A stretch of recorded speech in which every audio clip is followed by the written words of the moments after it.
Buenos días, buenas tardes, buenas noches, bienvenidos a un nuevo video. Mi nombre es Vicky, me encuentran en todas las redes sociales como @soyconciencia_bajo.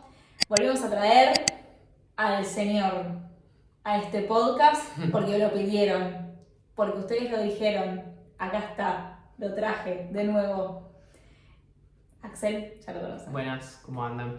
Hoy vamos a estar hablando sobre una temática que nos pareció muy interesante charlar con ustedes y exponer nuestros pensamientos al respecto.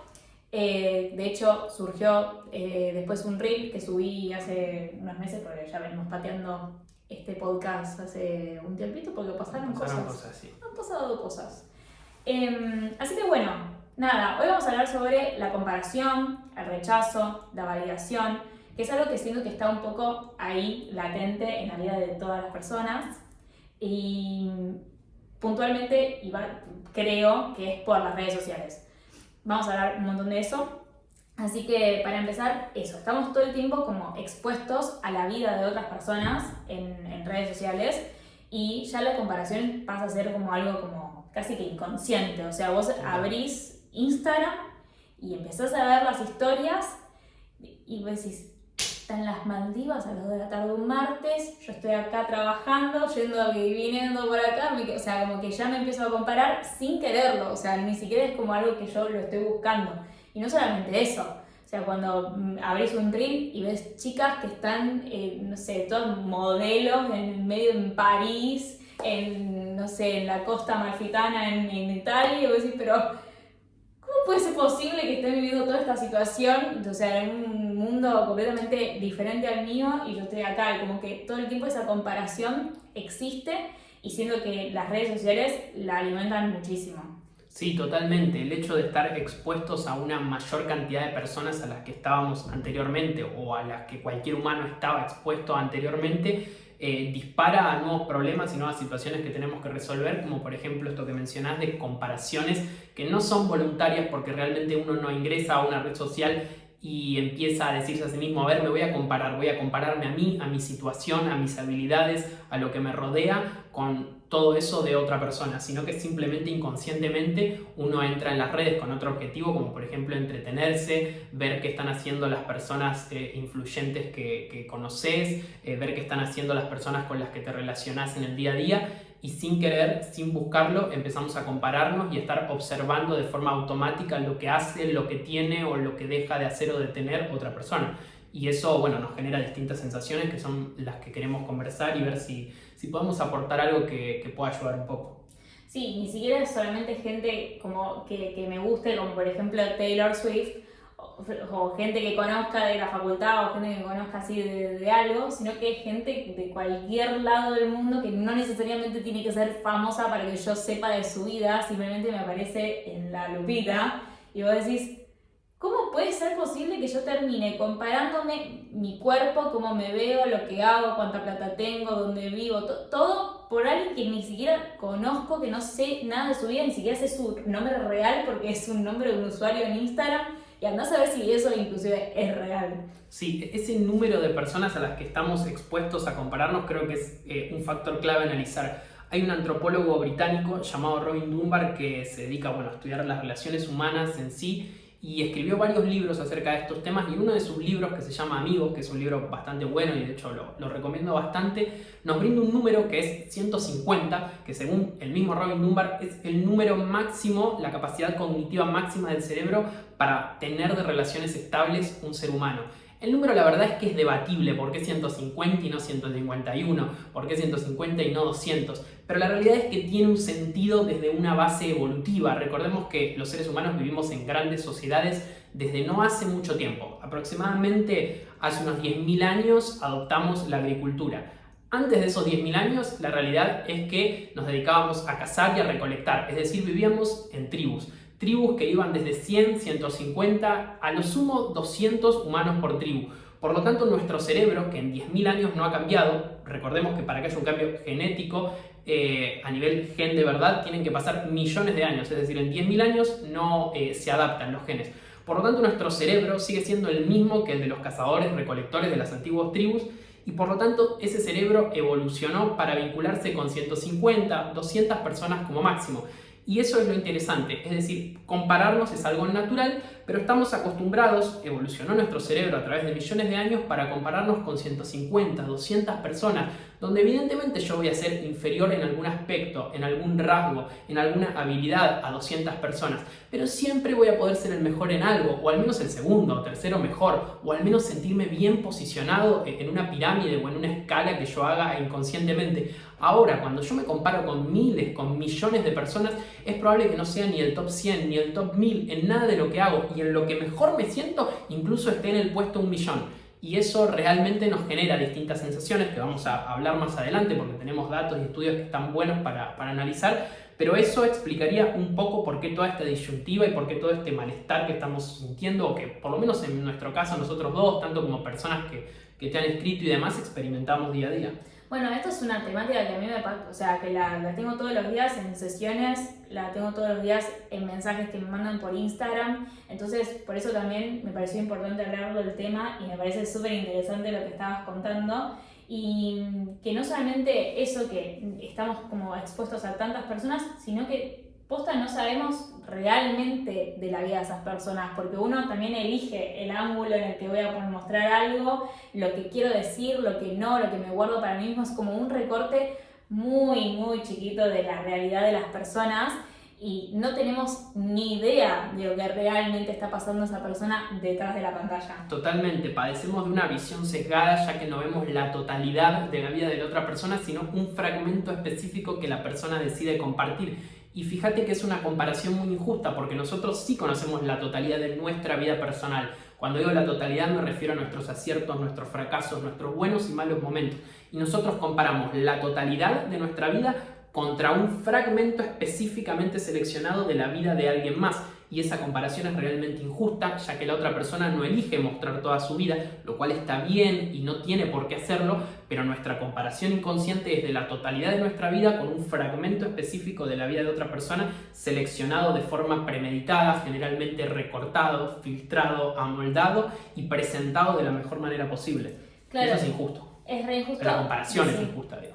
Y aparte también esto de que no podemos ver tampoco los procesos de las otras personas, literalmente el proceso, o sea, ver los procesos internos de las otras personas, por más que te lo muestren, por más que alguien te muestre como el antes y el después de adelgazar, por ejemplo, o sea que hay un montón de eso en Instagram, o el antes y el después de un emprendimiento que la pegó y le fue re bien, como que uno realmente no logra ver y no logra tampoco compartir realmente cómo es ese proceso en el medio. Y pasa eso, como que capaz yo veo a alguien, no sé, por ejemplo, a Nicole Marcusi, que yo la amo, o sea, yo la veo en Instagram a ella y digo, qué piba del bien, o sea, me encanta todo su contenido y todo.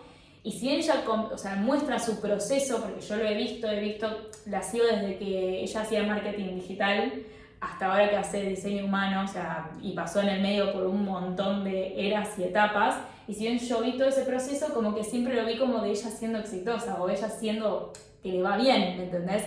Y como que, y después ella dice igual, en el medio la pasé re mal, en el medio tuve picos de estrés, de ansiedad, de ataques de pánico, situaciones, o sea, fallecieron familiares de ella, relaciones que terminaron, un montón de cosas en el medio que claramente, por más que las digas, uno no las logra como enraizar o encarnar o entenderlas realmente en ese proceso, porque es todo también como algo que muestro. O sea, no podemos llegar a entender de manera profunda. ¿cierto? Sí, totalmente. Que una persona verbalice o nos comente de momentos difíciles no es lo mismo que realmente verlo experimentando esos momentos difíciles y conectar realmente con eso como parte de su proceso total. Así que probablemente, si bien yo creo que es positivo que algunos influencers o personas que tienen mucha exposición en redes no solo muestren buenos momentos y momentos de logros, éxito y demás, sino que también compartan las partes más oscuras de esa experiencia, pero es probable que si simplemente lo dicen, pero lo que nos muestra en realidad es un bienestar continuo, nosotros nos comparemos o tendamos inconscientemente a poner y emparejar esos momentos que nos muestran con la totalidad de los nuestros, que probablemente no sean de esa índole, ¿no? Es lo más probable. Y con respecto a esto, que me parece que está bueno charlar también, es que hay como esta cuestión en Instagram, también siento, y que capaz es porque es la red social que más consumo, bueno, después de YouTube, es la que más consumo y la que más social siento que es en algún punto. Pero toda esta cuestión de muchas personas ahora hablando sobre la independencia, el desapego, el no me importa el que van a decir de mí, esta cuestión de como a nadie le importa lo que estás haciendo, a nadie le importás tanto como para estar pensando todo el tiempo en vos, entonces haz lo que quieras. Y eso es una frase que a mí me encanta y que un poco la llevo, la encarno, o sea, no me importa mucho lo que la gente piense de mí. Pero estaba interesante porque justamente lo estábamos hablando el otro día, que no podemos hacer que realmente no nos importe nada de lo que el otro piense de mí o lo que el otro pueda decir de mí, y menos al estar tan expuestos hoy en día con las redes. Totalmente, totalmente. No somos inmunes al rechazo o a la exclusión. Y para conectarlo con el tema anterior que habíamos hablado de las tribus y de las 150 o 200 personas, es importante entender que nuestro cerebro evolucionó durante millones de años para sentirse mal cuando detecta que estamos siendo rechazados, cuando detecta que estamos siendo excluidos. Y esto simplemente es por una cuestión de supervivencia. Generalmente todas las explicaciones al comportamiento humano las podemos encontrar desde mi punto de vista en la evolución y en la función que tiene la supervivencia en este caso. Por ejemplo, en las antiguas tribus un ser humano no podía sobrevivir sin tener compañía, es decir, sin estar rodeado por pares. Un ser humano en la antigüedad no podría sobrevivir solo como hoy en día, digamos que sí se puede. Solo no absolutamente, pero digamos que uno puede vivir solo y estar bien. En la antigüedad, si quedabas afuera de la tribu, estabas expuesto a un ataque de depredadores, a no encontrar comida, a no poder conseguir una cueva y a un montón de diversas cuestiones. Por lo tanto, nuestro cerebro evolucionó para que cuando nos estamos sintiendo excluidos, nos haga sentir mal, porque detecte que si nos excluyen demasiado o si nos expulsan de la tribu, por así decirlo, nos enfrentaríamos a una muerte totalmente segura. Por lo tanto, la manera que nuestro cerebro tenía de cuidarnos es hacernos sentir mal cuando las personas nos excluyen y también hacernos sentir bien cuando las personas nos incluyen, nos estiman, nos admiran, nos respetan y nos evalúan de forma positiva. Por lo tanto, no es simplemente una cuestión de decir, a mí no me importa lo que piensen los demás. No, es importante entender una cuestión real y objetiva, y es que nuestro cerebro está diseñado para escanear el entorno y detectar qué tanto nos estiman o nos desestiman los demás. De hecho, hay una parte específica del cerebro que es la corteza singular anterior que está todo el tiempo escaneando nuestro entorno y viendo o evaluando qué tanto nos aceptan o nos excluyen los demás. Eso es algo importante para resaltar. Eso está buenísimo y me gusta porque le da un montón de contexto a todas estas personas que salen a decir esto de no te tiene que importar lo que dice el otro, como no les hagas caso. No me pasa cuando me ponían así comentarios como de haters, no les hagas caso, como me hace sentir mal, o sea, realmente, o sea, yo no elijo sentirme mal con respecto a esto, como que no lo elijo, o sea, me pasa y es así y justamente es parte también de ser humano, básicamente, sentirse mal por esa situación. Mira, te cuento algo bastante interesante. Hay un experimento que hicieron una pareja de científicos llamados Eisenberg y Lieberman, los digo los nombres por si los quieren buscar, donde el experimento consistía en ingresar a distintas personas a un resonador magnético.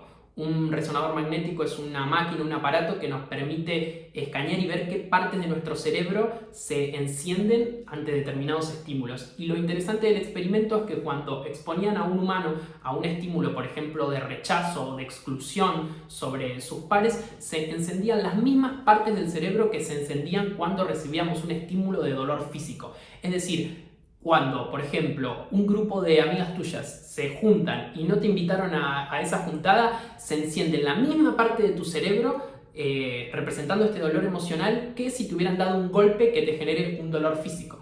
Por lo tanto, lo que me llama la atención es que muchas veces le podemos decir a alguien, no les des bola, no les prestes atención, si no te invitaron, no les hagas caso. Pero nunca le diríamos a alguien que se acaba de martillar el dedo, no, ignora el dolor, no es nada, no pasa nada, no lo sientas, simplemente mirá hacia otro lado. Porque muchas veces pensamos que el dolor emocional es algo más abstracto que el dolor físico, y que si bien es cierto, y yo soy de los que creen que ante el hecho, ante el estímulo y la reacción hay un espacio de interpretación, es verdad que uno, de la forma en la que se tome las cosas, va a variar la intensidad emocional y lo que se libera dentro de uno. También es cierto que hay un hecho objetivo, y es que, como dijimos, nuestra corteza singular anterior está escaneando el entorno, detectando cuándo nos incluyen, cuándo nos excluyen, y en respuesta a eso que detecte nos va a hacer sentir de una u otra manera. Y eso es un hecho y una realidad que no depende tanto de una cuestión de voluntad voluntad, sino de un proceso biológico funcional para la supervivencia, el cual no podemos ignorar. Eso me gusta mucho lo que decís y pienso dos cosas que me gustaría decir, que una, el tema de la salud mental y salud emocional, como que no pasa nada, seguís con tenés depresión, la depresión es una enfermedad, o sea, no es cualquier cosa.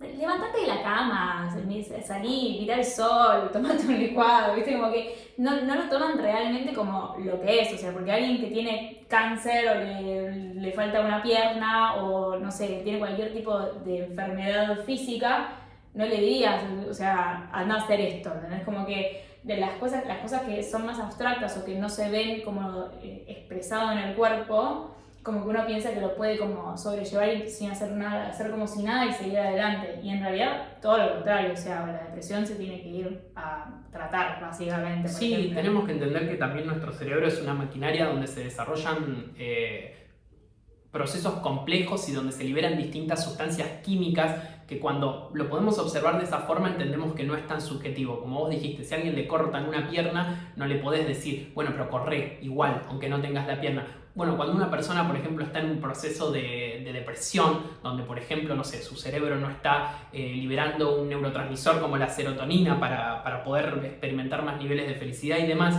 no es tan simple como a base de fuerza de voluntad empujar y simplemente ya estar feliz. Hay un trabajo que bueno, en ese caso la persona, sí, literalmente debería ser con un profesional, ya sea que capaz necesite medicación sí o sí, o que capaz se pueda trabajar y desde el ámbito psicológico, desde la reflexión, desde la introspección, ir modificando y variando y generando una química distinta, pero es un proceso complejo y donde una frase, un eslogan motivacional no va a solucionar el problema, y donde no hay duda que en algunos casos de la vida la exposición al sol sin duda muy positiva o algún shock motivacional o algunas frases o pensar en ciertas rutas o en un sendero mental donde me saque de ahí puede servir, pero también hay otros casos donde eso no va a ser suficiente y donde hay que tratar el tema entendiendo lo delicado y lo complejo que es realmente. Totalmente.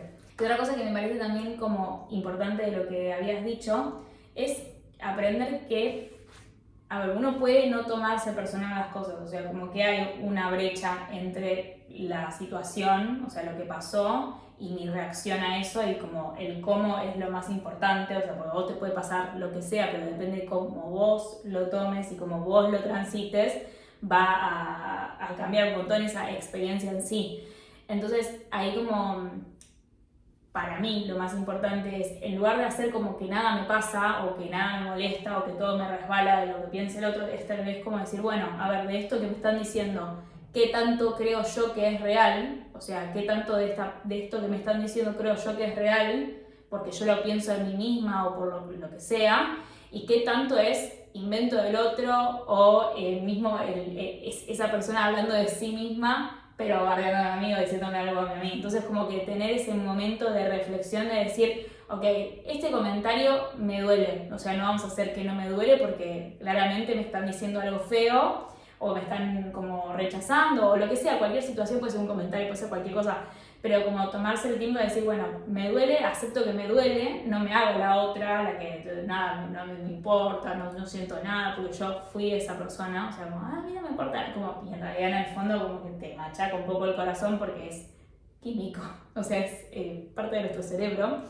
Y después sí ver, bueno, qué de esto siento que yo es real o que es personal y qué tanto no, y ahí ya cuando le das ese significado o lo pones en esa reflexión, va a ser mucho más fácil también sobrellevarlo. Sí, lo que dijiste me hace muy interesante porque creo que hay que hacer una distinción entre tapar el dolor y reconocer que estoy sintiendo algo para luego de un proceso reflexivo transformarlo en algo distinto. Es muy distinto. Fíjate que el resultado superficialmente podría ser el mismo, es decir, me siento bien, porque después de ambas cosas te sentís bien. Pero en el primer caso estás ocultando ese dolor o ese malestar que puede irse acrecentando, ya sea de forma inconsciente o de alguna forma distinta en el interior tuyo o de alguna manera, y de la otra forma estás aceptando que algo está sucediendo, lo estás trabajando, lo estás reflexionando, estás haciendo un proceso introspectivo. Bueno, en el caso que vos dijiste, diste algunos tips como por ejemplo ver si lo que la otra persona está diciendo de mí es real, es decir, si se condice con la realidad que yo percibo,